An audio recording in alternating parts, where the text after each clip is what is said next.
បាទសួស្តីបាទទៅកាន់មកប្រិមយើងបាទតម្រុយបាយពិសេសបាទការប្រកួត Champions League វគ្គសន្សំបន្ទុកជុំទី8បាទជាជុំក្រោយបាទក្រុមខ្លាំងសិតតែត្រូវការឈ្នះដូចគ្នាហើយបាទជុំនេះ admin មាន3គូបាទជុំ9ត្រូវការលេងកំសាន្តទៀតហើយតោះមកមើលគូ A ប្រកួតគូទី1បាទរវាងក្រុម Napoli របស់អ៊ីតាលីបាទប៉ះជាមួយក្រុម Tokyo Chelsea របស់អង់គ្លេសបាទ Napoli លេង25ម្ចាស់ផ្ទះត្រូវការឈ្នះជុំនេះដាច់ខាតបាទជាមួយនឹងបាទ Chelsea លេង8បាទ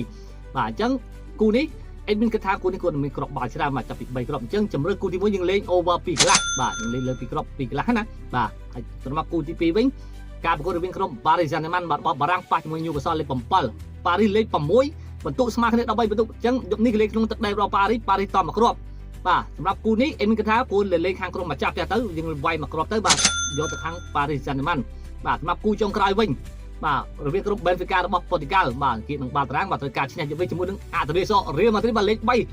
15បន្ទុកក៏អត់ទាន់សមត្ថភាពដែរបងប្អូនបាទអញ្ចឹងត្រូវការឈ្នះដែរយប់នេះបាទ Real ណា Real ត75ឲ្យ Benfica អញ្ចឹងជំរឿគូចុងក្រោយនេះ admin រីកកំណត់បងប្អូនវាយទៅខាងក្រុមបាទ Real Madrid បាទ75តែម្ដងបាទអញ្ចឹង admin មាន3នោះជួលបងប្អូនធ្វើការលេងស្រាលបងប្អូនអាចសម្រេចចិត្តមុននឹងវាយកបាទហើយសម្រាប់បងប្អូនដែលចង់បានគូបាល់ច្រើនទៀតអាចចូលរួមជាមួយនឹងក្រុមបាល់របស់ admin តាមរយៈ Telegram link នៅក្រោម bio ដូចជានៅក្រោម profile បាទអរគុណជូនពរបងប្អូនស្លាញ់ដល់អ្នកគ្នាកុំភ្លេចចុច follow